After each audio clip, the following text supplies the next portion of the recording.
بسم الله الرحمن الرحيم. عليكم ورحمة الله وبركاته. الحمد لله رب العالمين. نحمده ونستعينه ونستغفره ونعوذ بالله من شرور أنفسنا وسيئات أعمالنا. من يهده الله فلا مضل له ومن يضلل فلا هادي له. واشهد ان لا اله الا الله وحده لا شريك له واشهد ان محمدا عبده ورسوله. يا ايها الذين امنوا اتقوا الله حق تقاته ولا تموتن الا وانتم مسلمون. يا أيها الناس اتقوا ربكم الذي خلقكم من نفس واحدة وخلق منها زوجها وبث منهما رجالا كثيرا ونساء واتقوا الله الذي تساءلون به والأرحام إن الله كان عليكم رقيبا. يا أيها الذين آمنوا اتقوا الله وقولوا قولا سديدا يصلح لكم أعمالكم ويغفر لكم ذنوبكم ومن يطع الله ورسوله فقد فاز فوزا عظيما. فإن خير الحديث كتاب الله وخير الهدي هدي محمد صلى الله عليه وسلم وشر الأمور محدثاتها وكل محدثة بدعة وكل بدعة ضلالة وكل ضلالة في النار. வார்த்தைகளில் சிறந்தது அல்லாஹ்வுடைய வார்த்தை என்றும் வழிகாட்டுதலில் சிறந்தது நபிகள் நாயகம் ஸல்லல்லாஹு அலைஹி வஸல்லம் அவர்களுடைய வழிகாட்டுதல் என்றும் காரியங்களில் மிக மிக கெட்டது மார்க்கங்களில் பித்அத்துகளை உண்டாக்குவது. ஒவ்வொரு பித்அத்தான காரியங்களும் வழிகேடுகள் அனைத்தும் உங்களை நரகில் கொண்டு போய் சேர்க்கும் என்று நபிகள் நாயகம் ஸல்லல்லாஹு அலைஹி வஸல்லம் அவர்கள் தங்களுடைய ஒவ்வொரு சொற்பொழிவின் துவக்கத்திலும் இந்த மனித சமுதாயத்திற்கு நினைவுறுத்தியதை சிறப்புமிக்க இந்த ரமலானுடைய மாதத்தில் அல்லாஹ்வினுடைய ஆலயத்தில் ஒன்று கூடியிருக்கின்ற இல்லங்களில் அமர்ந்த இந்த உரைகளை கேட்கிற வாய்ப்பை பெற்றிருக்கின்ற உங்கள் அனைவர்களுடைய சிந்தனையிலும் அந்த நபிமொழியை ஆரம்பமாக நினைவுறுத்தி எனது உரையை ஆரம்பம் செய்கிறேன். இணை வைத்தல், பித்அத்துகள், அனாச்சாரங்கள், மூட பழக்க வழக்கங்கள், சடங்கு சம்பிரதாயங்களை விட்டும் அமல்களை பாழாக்கி மறுமை நாளில் நரகத்திற்கு அழைத்து செல்லுகின்ற அனைத்து தீய எண்ணங்கள், நடவடிக்கைகளை விட்டும் நம் எல்லோரையும் அல்லாஹ் காப்பாற்றி அல்லாஹ்வினுடைய மார்க்கத்தில் சொல்லப்பட்ட ஏவல் விளக்கல்களை நம்முடைய வாழ்வில் நாம் முழுமையாக பின்பற்றி மரணிக்கும் பொழுது உண்மை முஸ்லீமாக மரணித்து மறுமை நாளில் வெற்றி பெறுகின்ற ஒரு கூட்டத்தில் அல்லாஹ் நம் எல்லோரையும் எழுப்பி நபிகள் நாயகம் ஸல்லல்லாஹு அலைஹி வஸல்லம் அவர்களோடு சொர்க்கத்தில் நம் அனைவர்களையும் அல்லாஹ் ஒன்று சேர்ப்பானாக. அதன் துவக்க உரையாக நேற்றைய தினம் இப்ராஹீம் அலைஹிஸ்ஸலாத்து வஸ்ஸலாம் அல்லாஹ்விடத்தில் செய்த ஒரு பிரார்த்தனையை அல்லாஹ் அங்கீகரித்து இஸ்மாயில் அலைஹிஸ்ஸலாத்து வஸ்ஸலாம் அவர்களுடைய சந்ததியிலிருந்து அல்லாஹு தாலா ஒரு தூதரை தேர்வு செய்திருக்கிறான். இஸ்ஹாக் அலைஹிஸ்ஸலாத்து வஸ்ஸலாம் அவர்களுடைய சமூகத்தில் இறுதி தூதராக வந்த ஈசா அலைஹிஸ்ஸலாத்து வஸ்ஸலாம் அவர்கள் வரை ஒவ்வொரு காலகட்டத்திலும் அனுப்பப்பட்ட ஒவ்வொரு இறை தூதர்களும் நபிகள் நாயகம் ஸல்லல்லாஹு அலைஹி வஸல்லம் அவர்களை குறித்த அந்த சமுதாயத்திற்கு முன்னறிவிப்பு செய்தார்கள் என்றும் அந்த முன்னறிவிப்புகள் எல்லாம் இன்றைக்கு இருக்கின்ற பழைய ஏற்பாடு, புதிய ஏற்பாடு போன்ற பைபிள்களிலும் பௌஷ்ய புராணங்களிலும் நபிகள் நாயகம் ஸல்லல்லாஹு அலைஹி வஸல்லம் அவர்களை குறித்துள்ள முன்னறிவிப்புகள் இடம்பெற்றதையும் நேற்றைய தினம் நாம் பார்த்தோம்.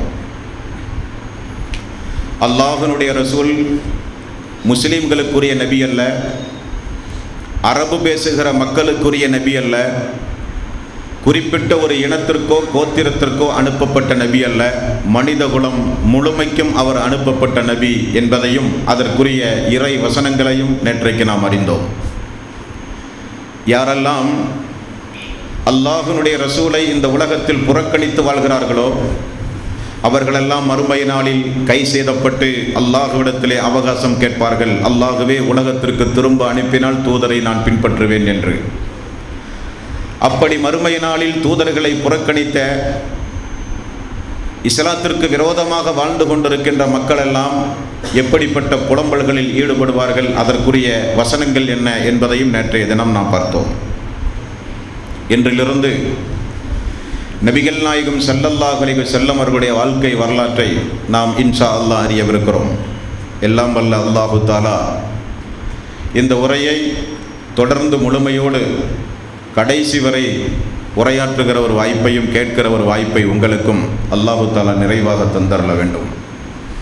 அன்பானவர்களே, நபிகள் நாயகம் ஸல்லல்லாஹு அலைஹி வஸல்லம் அவர்களுடைய குடும்பம், நம்மில் ஒவ்வொருவருக்கும் குடும்பங்கள் உண்டு. சிறியதும் பெரியதுமாக, சிறப்புகள் குறைந்து சிறப்புகள் நிறைந்து, இப்படி எத்தனையோ நபர்களுக்கு குடும்பத்தினுடைய பின்னணிகள் உண்டு, குடும்ப சரித்திரங்கள் உண்டு. நம்முடைய தலைவர் நபிகள் நாயகம் ஸல்லல்லாஹு அலைஹி வஸல்லம் அவருடைய குடும்பம் எது? அரபுகளுடைய தந்தை இஸ்மாயில் அலைஹி ஸலாத்து வஸ்ஸலாம் என்று சொல்லுவார்கள். அவருடைய சமூகத்திலிருந்து தான் அரபு பேசுகிற மக்களே உருவானார்கள். திருக்குரானில் சூரத்துல் பக்கராவிலே இருந்து நிறைய அத்தியாயங்களை நீங்கள் படித்து பார்க்கும் பொழுது பனு இஸ்ராயீலின் மக்களே என்று அல்லாஹு தஆலா அழைப்பான். இந்த பனு இஸ்ராயீலின் மக்களே என்று அல்லாஹ் யாரை அழைக்கிறான் என்றால், இஸ்ஹாக் அலைஹி ஸலாத்து வஸ்ஸலாம் அவருடைய சந்ததியிலே வந்த மக்களைத்தான் அல்லாஹ் அழைப்பான். பனு இஸ்ராயில் மக்களுடைய தந்தை இஸ்ஹாக் அலைஹி ஸலாத்து வஸ்ஸலாம், அரபு பேசுகிற மக்களுடைய தந்தை இஸ்மாயில் அலைஹி ஸலாத்து வஸ்ஸலாம். இஸ்மாயில் அலைஹி ஸலாத்து வஸ்ஸலாம் மக்காவில் அப்படியே வளர்ந்து வரும் பொழுதுதான் அரபு கோத்திரமே உருவாகிறது.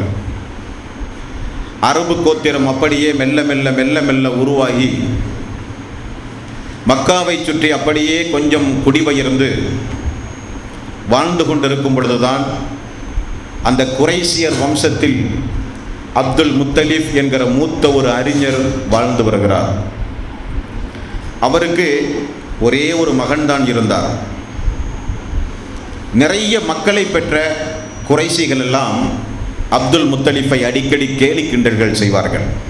அப்துல் முத்தலிஃபுக்கு நிறைய மனைவிகள் உண்டு, ஆனால் பிள்ளை ஆண் வாரிசு ஒன்றுதான் இருந்தது. நிறைய மன வருத்தம் அவருக்கு அதில் இருந்து அல்லாஹ்விடத்திலே பிரார்த்தனை செய்ய அல்லாஹு தஆலா அப்துல் முத்தலிஃபுக்கு 10 ஆண் மக்களை அல்லாஹ் வழங்குகிறான். அப்துல் முத்தலிஃப் அல்லாஹ்விடத்தில் பிரார்த்தனை செய்திருந்தார், அல்லாஹ்வே எனக்கு நீ அளவுக்கு அதிகமான ஆண் மக்களை தந்தால் ஏதாவது ஒரு மகனை நான் அறுத்து நிச்சயமாக உனக்காக வேண்டி பலியிடுவேன் என்று அல்லாஹ்விடத்திலே பிரார்த்தனை செய்திருந்தார். 10 மக்களை, ஆண் மக்களை அல்லாஹு தஆலா அப்துல் முத்தலிஃப் அவர்களுக்கு கொடுத்தார். அதில் ஒருவருடைய பெயர் ஹாரிஸ். ஹாரிஸுடைய மகன்தான் அபூ சுபியான். வரலாறு பின்னால் உங்களுக்கு சொல்லப்படும். அப்துல் முத்தலிஃபுடைய 10 மக்களில் ஹாரிஸ் என்பவருடைய மகன் Abu Sufyan, Zubair, Abu Talib, ரசூல் ஸல்லல்லாஹு அலைஹி வஸல்லம் தந்தை Abdullah, Abbas, Hamza, Abu Lahab, கைத்தா, லிரார், அப்பாஸ், இப்படி ஒரு 10 மக்களை அப்துல் முத்தலிஃப் அவர்கள் பெற்றெடுக்கிறார்கள். ரசூலுல்லாஹி ஸல்லல்லாஹு அலைஹி வஸல்லம் வாழ்க்கை வரலாறு சம்பந்தமான புத்தகம் நிறைய வெளிவந்திருக்கிறது. நிறைய உரைகள் நிகழ்த்தப்பட்ட கேசட்டுகள் வெளியே உண்டு. அல்லாஹ்வுடைய ரசூலுடைய வாழ்க்கை வரலாற்றை எந்த வகையான ஒரு பிசுறு கூட இல்லாமல் முறையான சஹீஹான ஹதீஸுகளின் அடிப்படையில் வரலாற்று ஆதாரங்களோடு வெளியே வந்திருக்கிற புத்தகங்கள் மிக மிக குறைவு.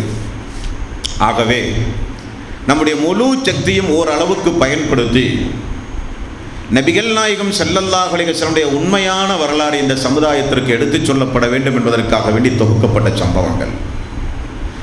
அல்லாஹுடைய ரசூல் சொல்லுகிறார்கள், முஸ்லிம் என்கிற நபிமொழி தொகுப்பில் 4523வது நபிமொழி, 4523வது நபிமொழி முஸ்லிமில் அல்லாஹுடைய ரசூலே சொல்லுகிறார், என்னுடைய குடும்பம் எது, நான் எப்படிப்பட்ட பாரம்பரியத்தில் இருந்து நான் வந்தவன். என்ன காரணம் என்றால், குறைஷிகளிடத்திலே ஒரு பழக்கம் உண்டு. அடிமைகளை துச்சமாக மதிப்பார்கள். பெருமை, குலப்பெருமை என்பது அவர்களிடமிருந்து தான் இந்த உலகமே படிக்க வேண்டும். அந்த அளவுக்கு குலப்பெருமை, கோத்திர பெருமை பேசுகிறவர்கள் அரபியர்கள். அல்லாஹு தஆலா அதை கூட மிக சிறந்த குலத்தில் இருக்கக்கூடியவர்கள் யார் என்பதை பார்த்து அங்கிருந்து தூதரை, இறுதி தூதரை அல்லாஹு தஆலா தேர்வு செய்கிறார்.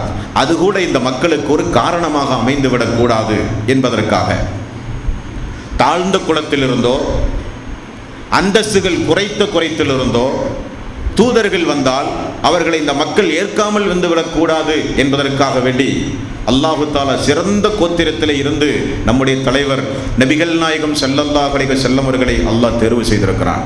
பாருங்கள், இஸ்மாயில் அலைஹிஸ்ஸலாத்து வஸ்ஸலாம் அவர்களுடைய வழித்தோன்றலிலே இருந்து வந்த ரசூல் ஸல்லல்லாஹு அலைஹி வஸல்லம் அவர்களே சொல்லுகிறார்கள், இஸ்மாயில் அலைஹிஸ்ஸலாத்து வஸ்ஸலாம் அவர்களுடைய வழித்தோன்றத்திலே இருந்து வந்த கினானா என்கிற வழித்தோன்றத்திலே இருந்து, குறைசியர் என்கிற வழித்தோற்றங்களிலே இருந்து பனு ஹாசிம் என்கிற வழித்தோன்றல்கள் உருவானார்கள். கினானா, குறைசியர்கள், பனு ஹாசிம். பனு ஹாசிம் கோத்திரத்திலே இருந்து அல்லாஹு தஆலா என்னை தேர்வு செய்தான் என்று நபிகள் நாயகம் ஸல்லல்லாஹு அலைஹி வஸல்லம் தன்னுடைய குடும்பத்தை குறித்து, தான் எப்படிப்பட்ட தலை சிறந்த குடும்பத்திலே இருந்து வந்தவர் என்பதை அல்லாஹ்வுடைய ரசூலே சொன்ன செய்தி முஸ்லிமில் 4573வது நபிமொழியாக நீங்கள் பார்க்கலாம். அப்துல் முத்தலிஃபுடைய 10 மக்களும் கொஞ்சம் கொஞ்சமாக வளர்ந்து ஆளாகி வரும் பொழுது அவருக்கு உள்ளுக்குள் ஒரு உறுத்தல். நாம் அறுத்து பலியிடுவதாக அல்லாஹ்விடத்திலே கொடுத்த அந்த நேர்ச்சை கடனை எப்படியாவது நாம் நிறைவேற்ற வேண்டும் என்று தான் நேர்ச்சை செய்ததை 10 மக்களையும் அழைத்து அமர வைத்து சொல்லியும் விடுகிறார். மக்களே, எனக்கு ஆண் வாரிசுகள் இல்லாமல் இருந்தது. அல்லாஹ்விடத்தில் நான் பிரார்த்தனை செய்திருந்தேன், எனக்கு அதிகமான ஆண்மக்கள் எனக்கு நீ தந்தால் ஏதாவது ஒரு மகனை நான் அறுத்து பலியிடுவேன் என்று நான் நேர்ச்சை செய்திருந்தேன் என்று மக்களிடத்திலே சொல்லுகிறார். மக்கள் எல்லாம் உங்களுடைய நேர்ச்சையை நீங்கள் தாராளமாக நிறைவேற்றலாம் என்று 10 மக்களும் சொல்லுகிறார்கள். அல்லாஹ்வினுடைய ஒரு விசேஷமான ஏற்பாட்டை இங்கே நீங்கள் கவனிக்க வேண்டும். அப்துல் முத்தலிஃபுக்கு 10 இந்த மக்கள் இருந்தும் அப்துல்லா அவர்களை கொஞ்சம் கூடுதலாகவே நேசித்து வந்தார்கள். காரணம், பார்ப்பதற்கு அவ்வளவு அழகானவர், வரலாறுகளிலே சொல்லப்படுகிறது. புத்தி கூர்மையானவர், வியாபார யுக்தி படைத்தவர், எதை சொன்னாலும் சட்டென புரிந்து அதற்குரிய வேலை ஏற்பாடுகளை செய்கிறவர். ஆகவே 10 மக்களில் அப்துல்லாவை கொஞ்சம் அதிகமாக நேசித்திருந்தார். மக்களுடைய சம்மதத்தின் பெயரில் எந்த மக்களை அறுத்து பலியிடலாம் என்று 10 மக்களுடைய பெயரையும் சீட்டுக்குலுக்கி போட்டு எடுத்து பார்க்கும்போது அப்துல்லா அவர்களுடைய பெயர் வந்து விடுகிறது. அவருக்கு மனம் தாங்கவில்லை.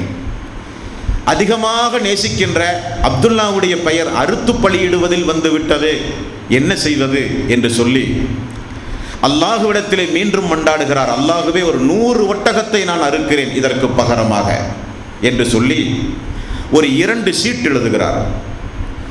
10 மக்களில் எந்த மக்களை அறுத்து பலியிடுவது என்பதற்கு எப்படி சீட்டு போட்டு குலுக்கி பார்த்தாரோ அதே போல 100 ஒட்டகங்கள் கொடுக்குவதா அல்லது அப்துல்லாவை பலியிடுவதா 2 சீட்டு மீண்டும் எழுதுகிறார். 2 சீட்டையும் போட்டு குலுக்குகிறார். அந்த 2 சீட்டில் 100 ஒட்டகங்களை அறுத்து பலியிடுவதை வருகிறது. அதை தேர்வு செய்து 100 ஒட்டகங்களை அப்துல்லாவுக்கு பகரமாக பலி கொடுக்கிறார் அப்துல் முத்தலிப். இது ஒரு வரலாற்று சம்பவம். வரலாற்று சம்பவங்களை பொறுத்தவரையில் குர்ஆனுக்கு முரண்படாவிட்டால், ஹதீஸுகளுக்கு முரண்படாவிட்டால், சஹாபாக்களுடைய நன்மதிப்பை குறைக்கின்ற வகையில் வராவிட்டால், வரலாறுகளை, ஆதாரபூர்வமான வரலாறுகளை ஏற்றுக்கொள்வது வரலாற்று ஆசிரியர்களிடத்தில் இருக்கிற ஒரு மரபு. இதை ஊர்ஜிதப்படுத்தும் வகையில் அல்லாஹ்வுடைய ரசூல் ஏதாவது கூறியிருக்கிறாரா என்று பார்க்கும்போது, இப்னு ஹிசாம் என்கிற ஒரு கிதாபில் ரசூலுல்லாஹி ஸல்லல்லாஹு அலைஹி வஸல்லம் அவர்கள் சொல்லுகிறார், நான் யார் தெரியுமா? பலி கொடுப்பதற்காக வேண்டி தேர்வு செய்யப்பட்ட இருவருடைய மகன் நான் என்று ரசூலுல்லாஹி ஸல்லல்லாஹு அலைஹி வஸல்லம் அவர்களே சொல்லுகிறார்கள். அப்படியானால் இஸ்மாயில் அலைஹிஸ்ஸலாத்து வஸ்ஸலாம் அவர்களை அறுத்து பலியிடுவதற்காக வேண்டி இப்ராஹிம் அலைஹிஸ்ஸலாத்து வஸ்ஸலாமுடைய கனவில் அல்லாஹ் எப்படி கட்டளையிட்டு இஸ்மாயில் நபியை அறுப்பதற்காக வேண்டி இப்ராஹிம் அலைஹிஸ்ஸலாத்து வஸ்ஸலாம் கொண்டு செல்லும் பொழுது அல்லாஹு தாலா தடுத்து நிறுத்தி ஆட்டை அறுத்து அதற்கு நீங்கள் குர்பான் கொடுக்கலாம் என்று அல்லாஹ் விதியாக்கியது உங்களுக்கு தெரியும். இது இஸ்மாயில் அலைஹிஸ்ஸலாத்து வஸ்ஸலாம் அவர்களை அறுத்து கொண்டு போன சம்பவம். அந்த பாரம்பரியத்தில் வந்த அப்துல்லா அவர்களும் அறுத்து பலியிடவா அல்லது 100 ஒட்டகத்தை கொடுக்கவா என்று தேர்வு செய்யும் போது 100 ஒட்டகங்கள் கொடுத்தால் போதும் என்று சொல்லி அப்துல்லா அவர்கள் அன்றைக்கு அறுத்து பலியிடுவதில் இருந்து காப்பாற்றப்பட்டார். அதைத்தான் ரசூலுல்லாஹி ஸல்லல்லாஹு அலைஹி வஸல்லம் அவர்கள் சொன்னார்கள், பலி கொடுக்கப்பட்ட இருவருடைய மகன் நான். அன்பானவர்களே, நபிகள் நாயகம் ஸல்லல்லாஹு அலைஹி வஸல்லுடைய தந்தை அப்துல்லா, அப்துல் முத்தலிஃபுடைய மகன். அல்லாஹ்வுடைய ரசூலுடைய தாய் ஆமினா அவர்கள் யார்? ஆமினா அவர்கள் ஜுஹ்ரும் என்கிற ஒரு மிகச்சிறந்த கோத்திர தலைவருடைய மகள் ஆமினா ரலியல்லாஹு அன்ஹு. ஆமினா அவர்கள் குறைசி குடும்பத்தை சார்ந்தவர்கள். அவர்களும் கோத்திரத்தில் குடும்பத்தில் சளைத்தவர்கள் அல்ல. நல்ல பாரம்பரியம், நல்ல குடும்பம். தாயும் தந்தையும், தந்தையினுடைய பாரம்பரியம், தாயினுடைய பாரம்பரியம் யாரும் குறை சொல்ல முடியாது. அப்படிப்பட்ட ஒரு சுப்பீரியர் பவர் மக்கத்து பெருவீதியில் ஆண்டு கொண்டிருந்த நல்ல தலை சிறந்த ஒரு குடும்பத்தில் தான் நபிகள் நாயகம் ஸல்லல்லாஹு அலைஹி வஸல்லம் அவர்கள் பிறக்கிறார்கள். அல்லாஹ்வினுடைய அடியார்களே, அப்துல் முத்தலிப் இந்த அப்துல்லா அவர்களை வியாபாரத்திற்காக வேண்டி பயன்படுத்துவது ஒரு வாடிக்கையாக இருந்தது. அந்த அடிப்படையில் சாம் நாட்டுக்கு குறைஷிகளோடு சேர்ந்து தனது மகன் அப்துல்லாவை வியாபாரத்திற்காக வேண்டி அனுப்புகிறார். திருமணம் முடிந்து ஆமினா அவர்கள் கருவுற்று இருக்கும் போது சாம் நாட்டில் இருந்து திரும்ப மதீனா வரும் பொழுது அவருக்கு நோய் ஏற்படுகிறது. மதீனாவிலேயே தங்கிவிடுகிறார். குறைஷிகள் அவரை மதீனாவில் விட்டுவிட்டு திரும்ப வந்து அப்துல் முத்தலிஃபிடத்திலே தகவல்கள் சொல்லுகிறார்கள், அப்துல்லாவுக்கு உடல்நிலை சரியில்லை, மதீனாவிலே விட்டுவிட்டு நாங்கள் வந்துவிட்டோம். மீதம் இருக்கிற 9 மக்களில் ஹாரிஸ் அவர்களை தேர்வு செய்து உடனே போய் அப்துல்லா அவர்கள் என்னானார்கள் என்று பார்த்து வாருங்கள் என்று சொல்ல, அவர் செல்வதற்குள் அப்துல்லா அவர்கள் மதீனாவிலேயே மரணித்து விட்டார்கள். ஆமினாவினுடைய கருவில் அல்லாஹ்வுடைய ரசூல் இருக்கிற நேரத்தில். அப்படியானால் அல்லாஹ்வுடைய ரசூல் தந்தையை பார்க்காதவர், தாயினுடைய கருவிலேயே இருக்கும்போது தந்தையை இழந்தவர் நபிகள் நாயகம் ஸல்லல்லாஹு அலைஹி வஸல்லம் அவர்கள். இந்த செய்தியை கேட்டு ஆமினா அவர்கள் துடிதுடித்தார்கள். மிகப்பெரிய ஒரு சோகம் அந்த குடும்பத்திற்கு ஏற்பட்டது. அதற்கு பிறகுதான் நபிகள் நாயகம் ஸல்லல்லாஹு அலைஹி வஸல்லம் அவர்கள் கருவில் இருக்கும் பொழுது அந்த குடும்பம் மெல்ல மெல்ல மெல்ல மெல்ல உருவாக ஆரம்பிக்கிறது. அப்துல்லா அவர்கள் மரணிக்கும் பொழுது ஆமினாவுடைய சொத்து என்ன என்ற விவரங்களை பார்த்தால் 5 ஒட்டகம், ஒரு சிறிய ஒரு ஆட்டு பண்ணை, உம்முல் ஐம் என்று சொல்லப்படுகிற ஒரு நீக்ரோ அடிமை, இந்த 3ஐயும் தான் அப்துல்லா அவர்கள் ரசூலுல்லாஹி ஸல்லல்லாஹு அலைஹி வஸல்லம் அவர்களுடைய தந்தை சொத்தாக விட்டு சென்று மரணிக்கிறார். 5 ஒட்டகம், ஒரு சிறிய ஒரு ஆட்டுப்பண்ணை, உம்முல் ஐம் என்கிற ஒரு அடிமை பெண். இந்த அம்மாவுக்கு நீண்ட நெடிய ஒரு வரலாறு உண்டு. இன்ஷா அல்லாஹ் தொடர்ந்து நாம் பார்ப்போம். இப்படிப்பட்ட ஒரு சொத்துக்களோடு ரசூலுல்லாஹி ஸல்லல்லாஹு அலைஹி வஸல்லமுடைய தந்தை இறந்து போய் விடுகிறார். அடுத்தது நாம் கவனிக்க வேண்டியது, நபிகள் நாயகம் ஸல்லல்லாஹு அலைஹி வஸல்லம் எந்த வருடம் பிறந்தார்கள்? அல்லாஹ்வுடைய ரசூல் கிபி 570 ஆண்டு பிறக்கிறார். யானை ஆண்டில் அல்லாஹ்வுடைய ரசூல் பிறந்தார்கள். வரலாற்று ஆசிரியர்கள் சொல்கிறார்கள். ஏன் யானை ஆண்டு என்று சொன்னார்கள்? அரபியர்களிடத்திலே ஒரு பழக்கம் உண்டு. ஏதாவது ஒரு அதிபயங்கரமான ஒரு சம்பவம் மக்காவிலோ அவர்களுடைய வாழ்விலோ ஒரு அதிசயமான அதிபயங்கரமான ஒரு சம்பவம் நிகழ்ந்தால் அதை தொட்டு பேசுகிற ஒரு மரபு அவர்களிடத்திலே உண்டு. நிறைய நீங்கள் ஹதீசுகளை பார்க்கலாம். மக்கா வெற்றிக்கு பிறகு, பத்ரு போருக்கு பிறகு, மெஹராஜுக்கு பிறகு, மக்காவுடைய வெற்றிக்கு பிறகு, ஹுதைபியா உடன்படிக்கைக்கு பிறகு, இப்படி முக்கிய நிகழ்வுகள் ஏதாவது நடந்தால் அதை வரலாறுகளிலே பேசப்படும். அந்த அடிப்படையில் நபிகள் நாயகம் ஸல்லல்லாஹு அலைஹி வஸல்லம் யானை ஆண்டில் பிறந்தார்கள். அது என்ன யானை ஆண்டு? யானை ஆண்டு என்னவென்றால், நபிகள் நாயகம் ஸல்லல்லாஹு அலைஹி வஸல்லம் பிறப்பதற்கு 2 மாதங்களுக்கு முன்னால் ஒரு மிகப்பெரிய ஒரு அதிசயத்தை அல்லாஹு தஆலா மக்காவிலே நிகழ்த்தினார். அன்றைக்கு பாரசீகம், ரோம் என்கிற மிகப்பெரிய ஒரு ஐரோப்பியன் நாடு அன்றைக்கு இருந்தது. இந்த பாரசீகம், ரோமாபுரி மன்னர்கள் அன்றைக்கு இந்த உலகத்தையே ஆண்டார்கள் என்று சொல்ல வேண்டும். அவர்கள் எல்லாம் அரபி பேசுகிற மக்களை மிக உன்னிப்பாக பார்த்து வந்து கொண்டிருந்தார்கள். அல்லாஹு தஆலா இறுதி நபியை, உலக மக்களுக்கு அருளாக அனுப்பப்பட போகிற தன்னுடைய நபியை மக்காவில் பிறக்க வைப்பதற்கு முன்னதாக உலகத்தையே மக்காவை நோக்கி பார்க்கும்போது அல்லாஹு தஆலா திருப்புகிறான் கொஞ்சம் அதிசயங்களை நிகழ்த்தி. எப்படி என்றால், ஆபிரகாம் என்று யமன் நாட்டிலே இருந்து படை திரட்டி வந்த ஒரு மனிதனை குறித்து நீங்கள் வரலாறுகளிலே கேள்விப்பட்டிருப்பீர்கள். ஆபிரகாம் யமன் நாட்டிலே இருந்து படைகளை திரட்டி வருவதற்கு முன்னதாக ஒரு கொடுஞ்செயல் அதே யமன் நாட்டிலே நடந்தது. திருக்குரானில் சூரத்துல் புரூஜ் என்று சொல்லப்படுகின்ற தீக்குண்டத்தை உடையவர்கள் என்று சொல்லப்படுகிற ஒரு அத்தியாயம் திருக்குரானிலே உண்டு. அந்த அத்தியாயத்துடைய பின்னணி என்னவென்றால், மிகப்பெரிய ஒரு கொடுங்கோலன் ஆட்சி செய்து கொண்டிருந்தான். இது இஸ்லாம் அல்லாஹ்வுடைய ரசூல் வருவதற்கு முன்னால், இந்த யானைப்படையை திரட்டி வந்து கௌபாவை இடிக்க வருவதற்கு முன்னால் நடந்த ஒரு சம்பவம். யமனில் அப்படிப்பட்ட ஒரு கொடுங்கோலன் ஹின்னூர் என்று சொல்லப்படுகிற இனத்தை சார்ந்த தூணுவாஸ் என்பவன் யமனை ஆண்டு கொண்டிருந்தான். இவன் என்ன செய்தான்?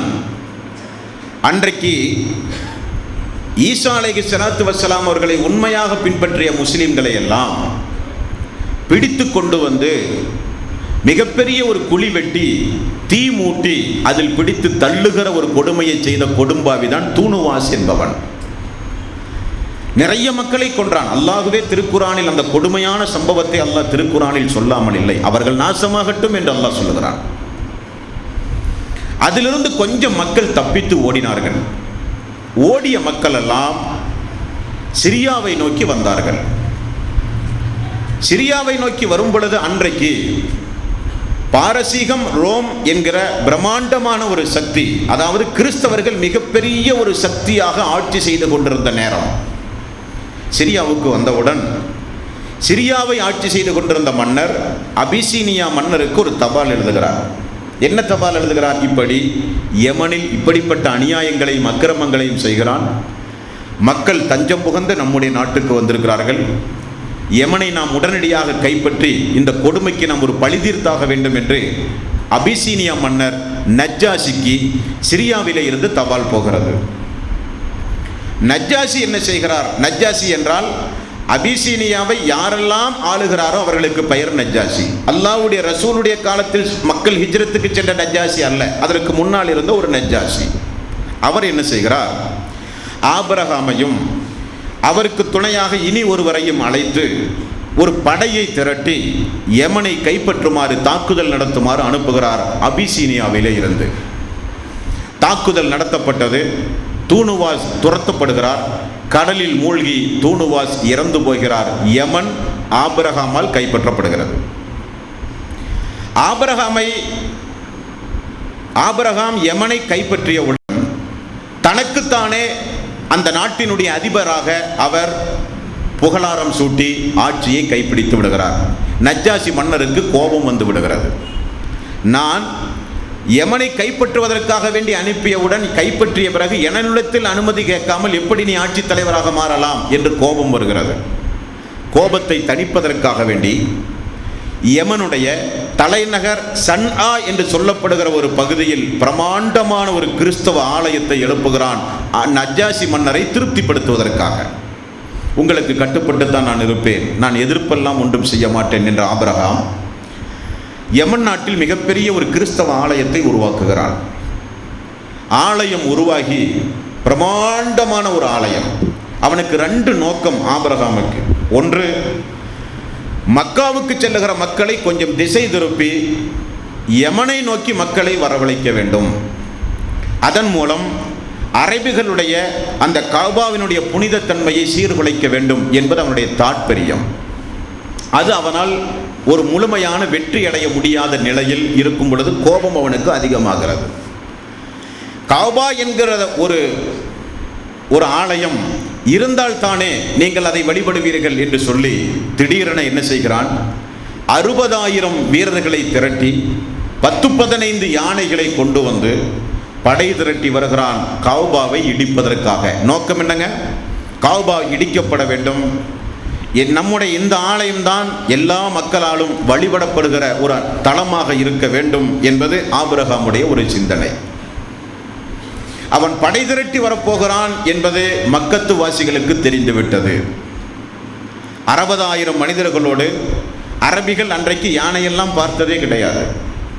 யானை என்கிற பிரம்மாண்டமான ஒரு உருவத்தோடு ஆபிரகாம் வந்து கொண்டிருக்கிறான் என்கிற செய்தி தெரிந்தவுடன் யமனை சுற்றி இருக்கிற அரபு மக்களும் தன்னுடைய சக்திகளை கொஞ்சம் கொஞ்சமாக பிரயோகப்படுத்தி ஆபிரகாமை தடுக்க முயற்சி செய்தார்கள். ஆனால் ஆபிரகாம் கஅபாவை இடித்தே தீருவேன் என்று சொல்லி வருகிற சிறு சிறு படைகளை எல்லாம் எதிர்கொண்டு அப்படியே தாயிஃபுக்கு வந்து தாயிஃபிலிருந்து ஒரு வழிகாட்டி துணையோடு அவன் கஅபாவை நெருங்கி கொண்டிருக்கிற ஒரு சம்பவம் அல்லாஹு தஆலா திருக்குர்ஆனிலே சொல்கிறான். மினாவுக்கும் முஸ்தலிபாவுக்கும் இடையில் வந்தவுடன் அந்த அற்புதங்கள் நிகழ்ந்தது.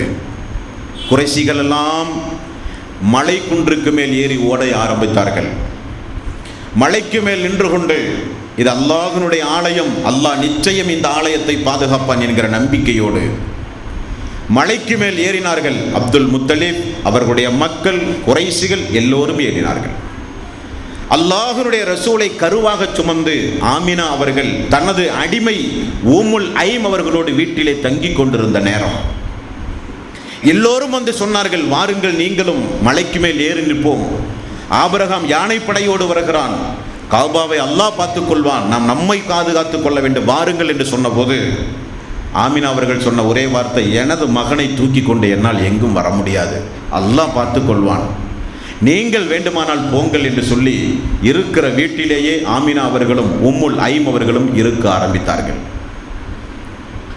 ஆபிரகாம் யானைப்படையோடு வந்து கொஞ்சம் குதிரை படைகளை அனுப்பி மக்காவிலே உளவு பார்க்க அனுப்புகிறான். என்ன நிலைமை? மக்காவில் மக்கள் யாரும் இல்லை. காரணம், எல்லாரும் மலைக்கு மேல் ஏறி நின்று கொண்டிருக்கிறார்கள். வழியில் வருகிற எல்லா ஒட்டகங்களையும் பிடித்து கொண்டு ஆபிரகாமுடைய தூதர்கள் திரும்ப படைக்கு சென்று விட்டார்கள். போய் சொன்னார்கள், மக்காவிலே யாரும் இல்லை, கொஞ்சம் ஒட்டகம் தெருக்களிலே இருந்ததை பிடித்து வந்தோம் என்று சொன்னார்கள். அப்துல் முத்தலிப் ஒட்டகம் பிடிக்கப்பட்டு சென்றதை பார்த்து ஆபிரகாமிடத்திலே செல்லுகிறார். ஆபிரகாம், பிடித்து கொண்டு வரப்பட்ட ஒட்டகம் என்னுடையது, அதை திரும்ப தாருங்கள் என்று சொன்னார். ஆபிரகாம் அதிர்ந்து போனான். இவ்வளவு பெரிய ஒரு படைகளை திரட்டி இவருடைய பொறுப்பில் இருக்கிற இந்த கஅபாவை இடித்து தள்ளுவதற்காக வேண்டி நாம் வந்திருந்தோம், அது அவருக்கு நன்றாக தெரிந்திருந்தும் அவர் கஅபாவை குறித்து ஒரு வார்த்தை கூட பேசாமல் தன்னுடைய ஒட்டகத்தை குறித்து பேசி செல்லுகிறாரே என்று அவருக்கு ஆத்திரம் அதிகமானது. இருந்தாலும் ஒட்டகத்தை திரும்ப கொடுத்து ஆபிரகாம் சொன்னான், மக்களுக்கு எந்த இடையூறையும் நான் செய்ய மாட்டேன், ஆனால் கஅபாவை இடிக்காமல் இங்கிருந்து நான் செல்ல முடியாது என்றான். அதை அல்லாஹ் பார்த்துக் கொள்வான் என்று சொல்லி ஒட்டகத்தை திரும்ப வாங்கி வந்து விட்டார் அப்துல் முத்தலிப். கொஞ்ச நேரத்தில் அந்த சம்பவம் நிகழ்ந்தது. அதைத்தான் அல்லாஹ் சொல்லுகிறான், யானை படையினரை உமது இறைவன் என்ன செய்தான் என்று நபியே நீங்கள் பார்க்கவில்லையா? அதான் அந்த அத்தியாயம், 105வது அத்தியாயம். சூரத்துல் ஃபீல் என்கிற அத்தியாயம் திருக்குர்ஆனிலே உண்டு. வந்திருந்த யானைகள் எல்லாம் அப்படியே அமர ஆரம்பித்தது. ஒரு சில நேரத்தில் ஆபிரகாமுடைய 60,000 படை வீரர்களும் அந்த யானையை வலதுபுறம் இடதுபுறம் திருப்பினால் அது திரும்ப செல்லுகிறது. ஆனால் முன்னோக்கி செல்ல முடியாமல் அந்த யானை அப்படியே தடுத்து நிறுத்தப்பட்டது. இந்த குறைஷிகள் எல்லாம் மேலே நின்று கொண்டு, மலைக்கு மேல் நின்று கொண்டு என்ன நடக்கப் போகிறது என்று பார்த்து கொண்டிருக்கிறார்கள். அப்பொழுதுதான் அல்லாஹு தஆலா வானத்திலே இருந்து கூட்டமாக பறவைகளை அனுப்பினான். பறவைகளுடைய எப்படிப்பட்ட பறவையாம்? கற்களை எரிகிற ஆற்றல் படைத்த பறவை. அதைத்தான் அல்லாஹ் திருக்குர்ஆனில் சொல்கிறான். சூடான களிமண்ணால் செய்யப்பட்ட கற்களை கொண்டு வந்து எரிகிற பறவையை கூட்டமாக அல்லாஹ் வானத்திலே இருந்து அனுப்பி அந்த படை வீரர்கள், யானை, குதிரை போன்ற படை வீரர்களுக்கு மத்தியிலே போட்டது. அவர்களெல்லாம் கடித்து துப்புகிற வைக்கோலை போல அவர்கள் மாறினார்கள் என்று அல்லாஹ் திருக்குர்ஆனிலே சொல்கிறான். அப்படிப்பட்ட அதிபயங்கரமான ஒரு சம்பவம் அங்கே நிகழ்ந்தது. எல்லாம் சிதறடித்துக் கொண்டு ஓட ஆரம்பித்தார்கள். பாதிக்கு மேல் செத்தே மாண்டு போனார்கள். இந்த ஒரு அதிசயம் உலகத்தையே திரும்ப பார்க்க ஆரம்பித்தது. இப்போ நமக்கெல்லாம் அப்படிப்பட்ட ஒரு சம்பவம் பார்க்கிற வாய்ப்பில்லை. அல்லாஹ் திருக்குர்ஆனிலே சொல்லுகிறான். இப்போ நமக்கு ஒரு சந்தேகம். 60,000 வீரர்களோடு யானைப்படையை கொண்டு வந்த ஆபிரகாமை வானத்திலிருந்து வெறும் பறவைகள் வந்து கற்களை போட்டு துரத்திய சம்பவத்தை எப்படி ஏற்பது என்றால், இதை சாதாரண ஒரு உதாரணத்தின் மூலம் உங்களுக்கு புரிய வைக்கலாம். நபிகள் நாயகம் ஸல்லல்லாஹு அலைஹி வஸல்லம் அவர்கள் தன்னை நபி என்று சொல்லும்போது அந்த மக்கள் அல்லாஹ்வுடைய ரசூலை புறக்கணிக்க ஆரம்பித்தார்கள். எதையெல்லாம் சொல்லி புறக்கணித்தார்கள்? சூனியக்காரன் என்றார்கள், பைத்தியக்காரன் என்றார்கள், குழப்பவாதி என்றார்கள், மந்திரவாதி என்றார்கள், நினைவாற்றல் இல்லாதவர்கள் என்றார்கள். என்னென்ன வாசகம் கிடைக்குமோ எல்லா வாசகங்களையும் நபிகள் நாயகம் ஸல்லல்லாஹு அலைஹி வஸல்லம் அவர்களுக்கு எதிராக அந்த மக்கள் பேசி இஸ்லாத்தை கொச்சைப்படுத்தி தூதரை பின்பற்றுகிற மக்களை தடுத்து நிறுத்தவே தான் அவர்கள் முயற்சி செய்தார்கள். இது குறைஷிகள் அல்லாஹ்வுடைய ரசூலை எதிர்ப்பதற்கு கையாண்ட வழிமுறைகள்.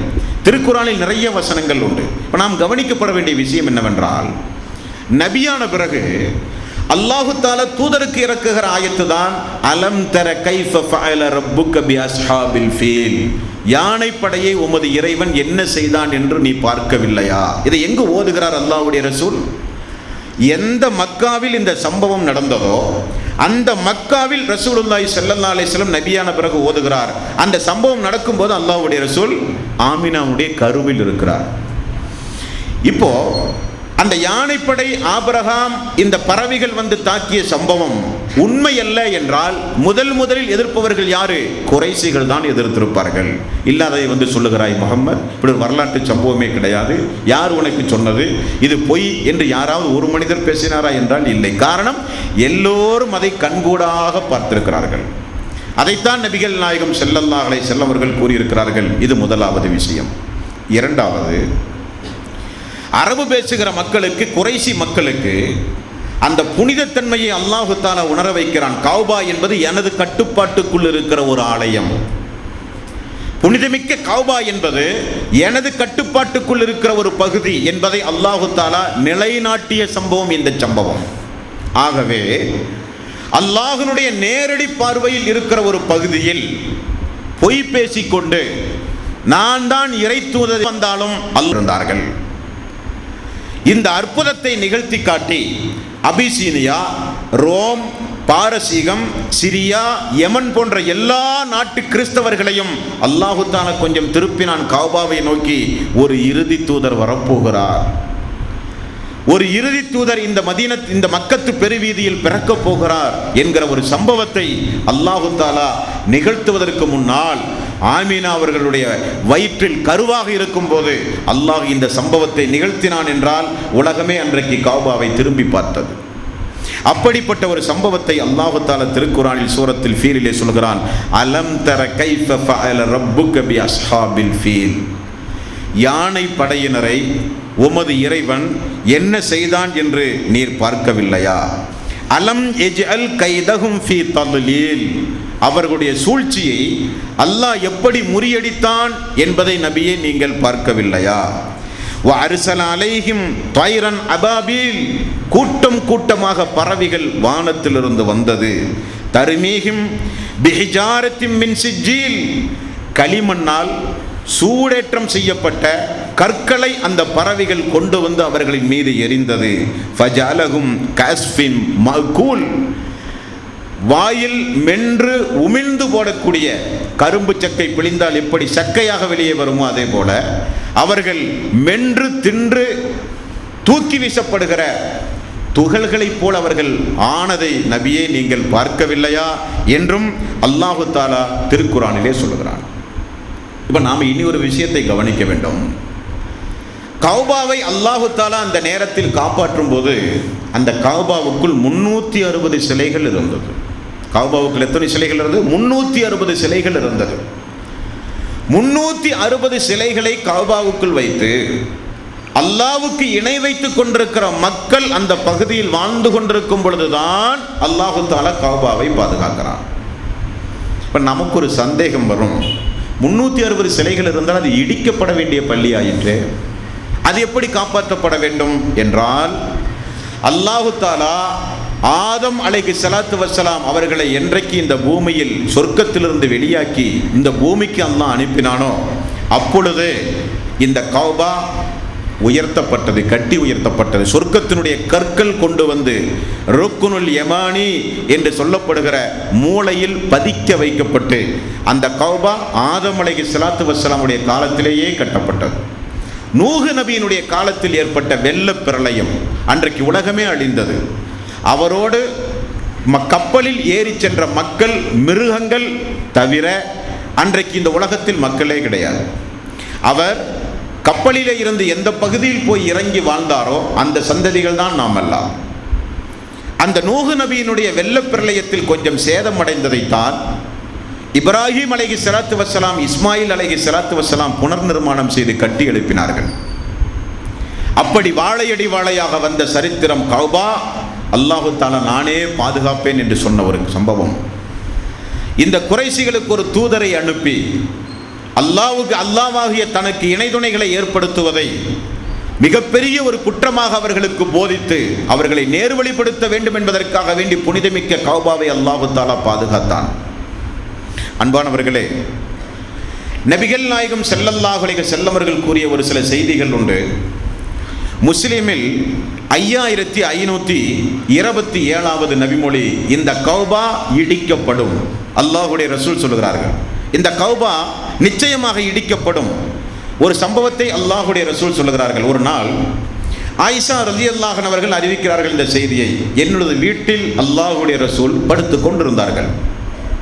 தூக்கம் வராமல் அங்குமிங்குமாக புரண்டு புரண்டு ரசூலுல்லாஹி ஸல்லல்லாஹு அலைஹி வஸல்லம் அவர்கள் படுத்துக் கொண்டிருந்த நேரம், யா ரசூலல்லாஹ், ஏன் தூங்காமல் கொஞ்சம் வித்தியாசமாக படுத்து புரண்டு கொண்டிருக்கிறீர்களே, என்ன காரணம் என்று அல்லாஹ்வுடைய ரசூல் கேட்டார்கள். அல்லாஹ்வுடைய ரசூலிடத்திலே ஆயிஷா ரலியல்லாஹு அன்ஹா அவர்கள் கேட்டார்கள். ரசூலுல்லாஹி ஸல்லல்லாஹு அலைஹி வஸல்லம் அவர்கள் சொன்னார்கள், நான் ஒரு ஆச்சரியத்தை பார்த்தேன். அது ஒரு மிகப்பெரிய ஒரு ஆச்சரியம். என்ன ஆச்சரியம்? தைபா என்று சொல்லப்படுகிற ஒரு பள்ளத்தாக்கில் குறைசியரில் ஒரு மனிதர் தவறு செய்தார். அவர் தஞ்சம் புகுந்து இந்த கௌபாவுக்குள் ஓடி வந்தார்.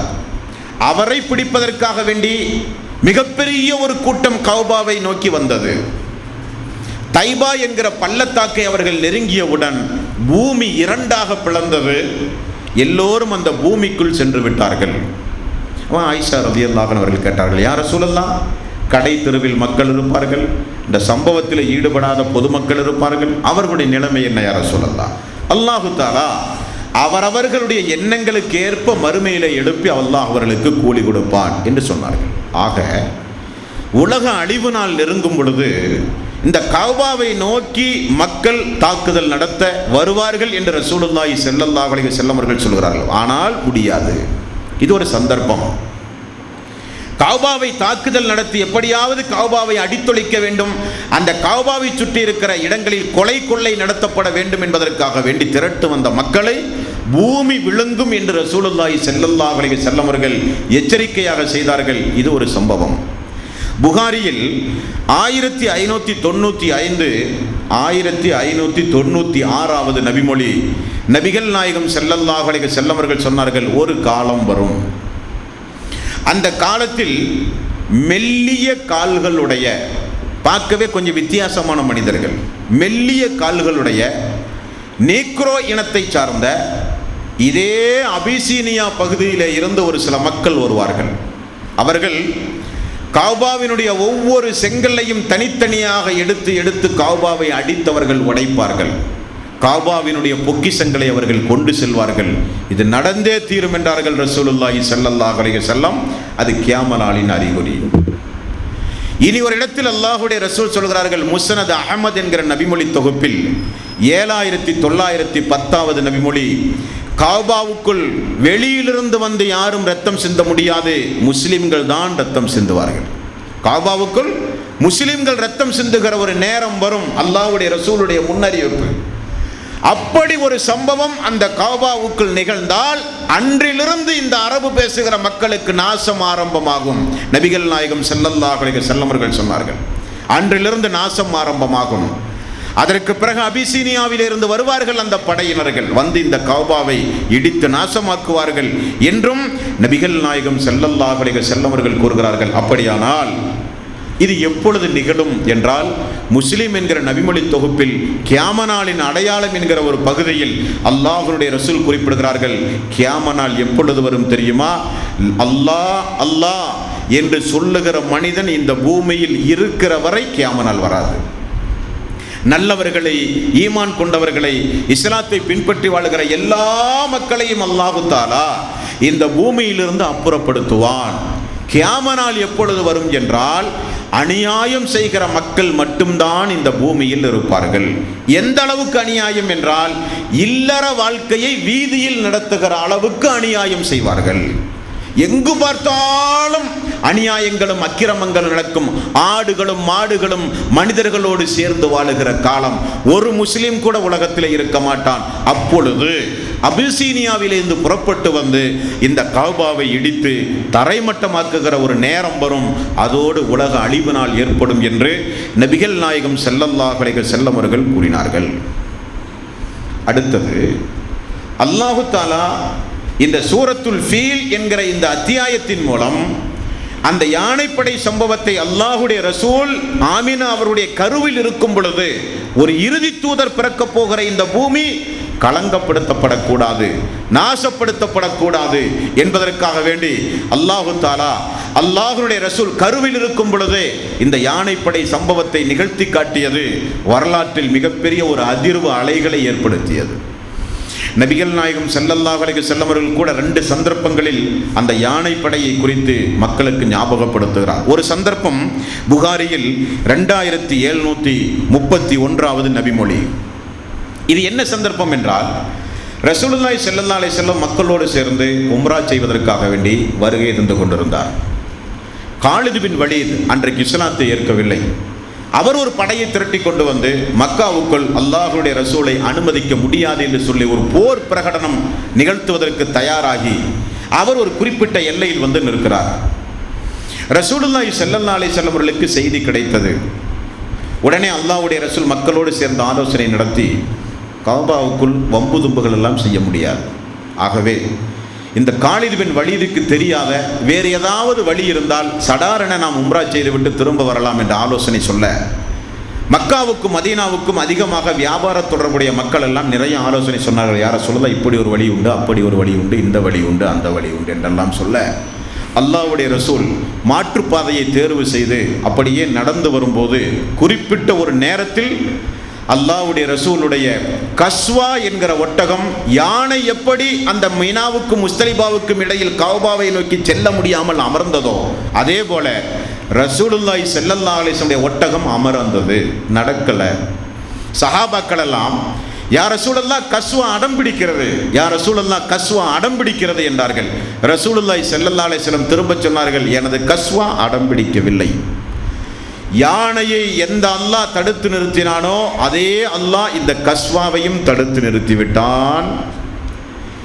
இந்த கௌபாவில் ரத்தம் சிந்தாமல் இருப்பதற்காக வேண்டி இந்த முஹம்மதிடத்தில் அந்த மக்கள் எதை கேட்டாலும் இந்த முஹம்மது எவ்வளவு இறங்க முடியுமோ அவ்வளவு இறங்கி அந்த மக்களிடத்திலே செல்வதற்கு தயார் என்று சொன்ன பிறகுதான் அந்த ஒட்டகமே எழ ஆரம்பித்தது என்கிற செய்தி புகாரியில் 2731 நபிமொழியாக பார்க்கலாம். இங்கேயும் ரசூலுல்லாஹி ஸல்லல்லாஹு அலைஹி வஸல்லம் யானைப்படை சம்பவத்தை மக்களுக்கு நினைவுபடுத்துகிறார்கள். புகாரியில் 2434 நபிமொழி, இங்கேயும் ரசூலுல்லாஹி ஸல்லல்லாஹு அலைஹி வஸல்லம் மக்காவை வெற்றி கொண்ட பிறகு மக்களிடத்தில் ஒரு உரை நிகழ்த்துகிறார்கள். மக்களே, அல்லாஹு தஆலா இந்த புனிதமிக்க கௌபாவில் யானைப்படையை எப்படி என்றைக்கு தடுத்து நிறுத்தினானோ அன்றிலிருந்து இந்த கௌபா புனிதமிக்கதாக மாறிவிட்டது. அல்லாஹு தஆலா எனக்கு கூட இந்த கௌபாவை சுற்றி மரண தண்டனை விதிப்பதற்காக வேண்டி பகலில் கொஞ்சம் நேரம்தான் அல்லாஹு தஆலா எனக்கு அனுமதி கொடுத்திருக்கிறான். கௌபாவை வெற்றி கொண்ட போது எல்லா அநியாயக்காரர்களும் ஆணவக்காரர்களும் சஹாபாக்களுடைய குடும்பங்களை நோக்கி தஞ்சம் புகுந்தார்கள். எல்லோரும், ஒரு சில மக்களுக்கு மட்டும் அல்லாஹுடைய ரசூல் அல்லாஹ்வுடைய அனுமதியோடு மரண தண்டனை கொடுத்தார்கள். அவர்கள் கல்நெஞ்சம் படைத்தவர்கள். அதைத்தான் அல்லாஹ்வுடைய ரசூல் சொன்னார்கள், யானைப்படையை அல்லாஹ் என்றைக்கு தடுத்து நிறுத்தினானோ அன்றைக்கே இந்த புனிதமிக்க கௌபாவில் ரத்தம் சிந்துவதை அல்லாஹ் ஹராமாக்கி விட்டான். எனக்கு மட்டும் பகல் பொழுதில் கொஞ்சம் அனுமதி கொடுத்திருக்கிறான், எனக்கு பிறகு யாருக்குமே அனுமதி கிடையாது என்று நபிகள் நாயகம் ஸல்லல்லாஹு அலைஹி வஸல்லம் அவர்கள் சொன்ன செய்தி அந்த புகாரியில் 2434 நபிமொழியாக நீங்கள் பார்க்கலாம். ஆக இந்த சம்பவத்திலே இருந்து நாம் தெரிந்து கொள்ள வேண்டிய முக்கிய படிப்பினை என்னவென்றால், அல்லாஹ்வுடைய ரசூலுடைய கோத்திரம், அல்லாஹ்வுடைய ரசூலுடைய மிகச்சிறந்த கோத்திரம், அவருடைய தந்தை, அவருடைய தாய் ஆமினாவும் எப்படிப்பட்ட கோத்திரத்திலே இருந்து வந்தவர்கள். அப்துல்லா எப்பொழுது மரணித்தார்? ரசூலுல்லாஹி ஸல்லல்லாஹு அலைஹி வஸல்லம் கருவில் இருக்கும் பொழுதே அல்லாஹு தஆலா ஆபிரகாமுடைய படையை என்ன நிலைக்கு ஆளாக்கினான்? 105வது அத்தியாயம் வசனம் நமக்கு ஒரு பாடம். ரசூலுல்லாஹி ஸல்லல்லாஹு அலைஹி வஸல்லம் இந்த கௌபா ஒரு காலத்தில் இடிக்கப்படும் என்கிற முன்னறிவிப்புகள். அல்லாஹ்வுடைய ரசூல் எந்த ஆண்டில் பிறந்தார் என்றால் யானை ஆண்டில் பிறந்தார்கள். கிபி 570ஆம் ஆண்டு. எந்த மாதத்தில் ரசூலுல்லாஹி ஸல்லல்லாஹு அலைஹி வஸல்லம் அவர்கள் பிறந்தார்கள்? முஹர்ரத்திலே இருந்து துல்ஹஜ் வரை உண்டு. 12 மாதங்களில் எந்த மாதத்தில் நபிகள் நாயகம் ஸல்லல்லாஹு அலைஹி வஸல்லம் பிறந்தார்கள் என்றால் ரபியுல் அவ்வல் மாதத்தில் பிறந்தார்கள். அதில் யாருக்கும் எந்த சந்தேகம் கிடையாது. ரபியுல் அவ்வல் மாதத்தில் எந்த பிறையில் எந்த நாளில் பிறந்தார்கள் என்பதில் நிறைய கருத்து வேறுபாடுகள் உண்டு. நிறைய வரலாற்று ஆசிரியர்கள் பெரும்பான்மையாக சொல்லுவது ரசூலுல்லாஹி ஸல்லல்லாஹு அலைஹி வஸல்லம் பிறந்தது ரபியுல் அவ்வல் மாதம் பிறை 8. அதற்கு பிறகு வந்த வானசாஸ்திரம் படைத்த சூரியனுடைய ஆண்டையும் சந்திரனுடைய ஆண்டையும் கணக்கு போட்டு வானசாஸ்திரம் படித்த நிறைய மார்க்கறிஞர்கள் அதற்கு பிறகு வந்து சொன்னார்கள், அல்லாஹ்வுடைய ரசூல் பிறந்தது நிச்சயமாக பிறை 9 தான், அதற்கு முந்தியும் கிடையாது பிந்தியும் கிடையாது என்றார்கள். அதற்கு பிறகு வந்த நிறைய வரலாற்று ஆசிரியர்கள் அந்த யானைப்படை அல்லாஹ்வுடைய ரசூல் பிறப்பதற்கு ஒரு 2 மாதத்திற்கு முன்னால் நடந்ததை வைத்து அபிசீனியா, பாரசீகம், ரோம், உமரவர்களுடைய ஆட்சி காலத்தில் கைப்பற்றப்பட்ட ஆண்டுகளை எல்லாம் கால்குலேஷன் செய்து அதிகபட்சமாக அவர்கள் சொன்னார்கள் ரசூலுல்லாஹி ஸல்லல்லாஹு அலைஹி வஸல்லம் ரபியுல் அவ்வல் மாதம் பிறை 18 தான் பிறந்தார்கள். ஆக 8 என்பதும் 18 என்பதும் 9 என்பதும் தான் வரலாற்றில் ரசூலுல்லாஹி ஸல்லல்லாஹு அலைஹி வஸல்லம் பிறந்த நாள் என்று சொல்லுகிறார்களே தவிர ரபியுல் அவ்வல் மாதம் பிறை 12 இன்றைக்கு நாம் மீலாது விழா கொண்டாடுவதற்கு தேர்வு செய்திருக்கிறோமே, அது வரலாற்றில் இல்லாத ஒரு நாள்.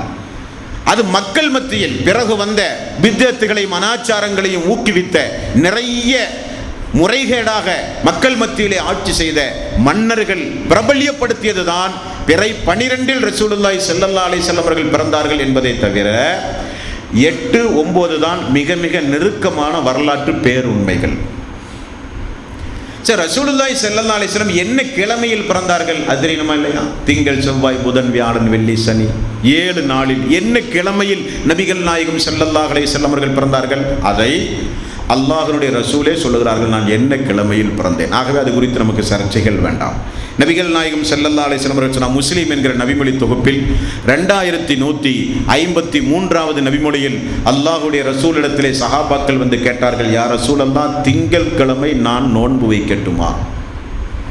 திங்கட்கிழமை நாங்கள் நோன்பு வைப்பதை குறித்து எங்களுக்கு என்ன சட்டம் சொல்லுகிறீர்கள் யா ரசூலல்லாஹ் என்று கேட்டபோது நபிகள் நாயகம் ஸல்லல்லாஹு அலைஹி வஸல்லம் அவர்கள் சொன்னார்கள், திங்கட்கிழமை நோன்பு வையுங்கள். அன்றைக்குத்தான் நான் பிறந்தேன், அன்றைக்குத்தான் அல்லாஹு தஆலா என்னை நபியாக தேர்வு செய்தான். ஆகவே திங்கட்கிழமை நீங்கள் நோன்பு வையுங்கள் என்று நபிகள் நாயகம் ஸல்லல்லாஹு அலைஹி வஸல்லம் அவர்கள் சொன்னார்கள். அல்லாஹ்வுடைய ரசூல் யானை ஆண்டு கிபி 570 பிறக்கிறார். ரபியுல் அவ்வல் மாதத்தில் பிறக்கிறார். பிறை 8 அல்லது 9 அல்லது 18 ஏதாவது ஒன்றாக இருக்கும். திங்கட்கிழமை நபிகள் நாயகம் ஸல்லல்லாஹு அலைஹி வஸல்லம் அவர்கள் பிறக்கிறார்கள். ஆகவே திங்கட்கிழமை நோன்பு வையுங்கள் என்று நபிகள் நாயகம் ஸல்லல்லாஹு அலைஹி வஸல்லம் அவர்கள் கூறினார்கள். ஒரு இறை விசுவாசி மீலாது விழா கொண்டாட வேண்டும், அல்லாஹ்வுடைய ரசூலுடைய பிறந்த தின விழாவை கொண்டாட வேண்டும் என்று விரும்பினால் நோன்பு வைத்து கொண்டாட வேண்டும். அதான மரியாதை. ஒவ்வொரு வாரம் திங்கட்கிழமை, ஒவ்வொரு வாரம் திங்கட்கிழமையும் ஒரு இறை விசுவாசிக்கு மீலாது நபி. வருடத்திற்கு ஒரு முறை அல்ல, வாரத்தில் திங்கட்கிழமை வரும் பொழுது இன்றைக்கு அல்லாஹ்வுடைய ரசூல் பிறந்த நாள், பிறந்த கிழமை, நோன்பு வைத்து இபாதத்துகளின் மூலம் அந்த கிழமையை நான் நினைவு கூறுவேன் என்று சொன்னால் கொஞ்சம் அர்த்தம் உண்டு. பிறை 12 என்பது வரலாற்றிலே ஆதாரம் இல்லாத ஒன்று, பிறந்த தினவிழா என்பது மார்க்கத்தில் இல்லாத ஒன்று. அப்ப திங்கட்கிழமை நபிகள் நாயகம் ஸல்லல்லாஹு அலைஹி வஸல்லம் அவர்கள் பிறந்தார்கள். இனி அடுத்தது நாம் பார்க்கவிருப்பது, கருவில் இருக்கும் பொழுது இவ்வளவு பெரிய அற்புதங்களை அல்லாஹு தஆலா நிகழ்த்தி அந்த குழந்தை இந்த பூமியில் பிறந்தவுடன், அல்லாஹ்வுடைய ரசூல் இந்த பூமியில் பிறந்தவுடன் பிறந்த கொஞ்ச நாளிலேயே தாயையும் இழந்தார்கள் ரசூலுல்லாஹி ஸல்லல்லாஹு அலைஹி வஸல்லம். கருவில் இருக்கும்போது தந்தை இல்லை, பிறந்து இந்த பூமியில் பிறந்து கொஞ்சம் நாளில் தாயையும் ரசூலுல்லாஹி ஸல்லல்லாஹு அலைஹி வஸல்லம் அவர்கள் இழந்து போய்விட்டார்கள். அப்போ ஒரு அனாதையாக அல்லாஹ்வுடைய ரசூல் வளர்கிறார்கள். அல்லாஹ்வுடைய ரசூலை அல்லாஹ் எப்படி வளர்த்தான்? சிறுபிள்ளையாக இருக்கும்போது அல்லாஹு தஆலா நிகழ்த்திய அற்புதங்கள் என்ன? இதெல்லாம் வரலாற்று ரீதியாக எந்த வகையான ஒரு கலப்படமும் இல்லாமல் மிக மிக அதிசயத்தக்க பல்வேறு வகையான நிகழ்வுகளை அல்லாஹு தஆலா நிகழ்த்தி காட்டிய பேர் உண்மை ஆதாரபூர்வமான சம்பவங்களிலே உண்டு. அல்லாஹ்வுடைய ரசூல் வளரும் பொழுது அவருடைய அந்த சிறு பிராயத்திலிருந்தே அல்லாஹு தஆலா அந்த அல்லாஹ்வுடைய ரசூலை எப்படியெல்லாம் வளர்த்தினான் என்பதை இன்ஷா அல்லாஹ் நாளை தினம் நாம் பார்ப்போம். எல்லாம் வல்ல அல்லாஹு தஆலா எந்த சத்தியத்தை நாம் கேட்டோமோ அதன்படி வாழ்ந்து மரணிக்கின்ற நல்லவர்களாக அல்லாஹ் நம்மை ஆக்கி அருள வேண்டும். மறுமை நாளில் நபிகள் நாயகம் ஸல்லல்லாஹு அலைஹி வஸல்லம் அவர்களோடு சொர்க்கத்தில் ஒன்றாக இருக்கிற ஒரு வாய்ப்பை அல்லாஹு தஆலா நம் அனைவர்களுக்கும் தந்து அருள் புரிவானாக. வாஹிரு தவ்வானா அனில் ஹம்துலில்லாஹி ரப்பில் ஆலமீன்.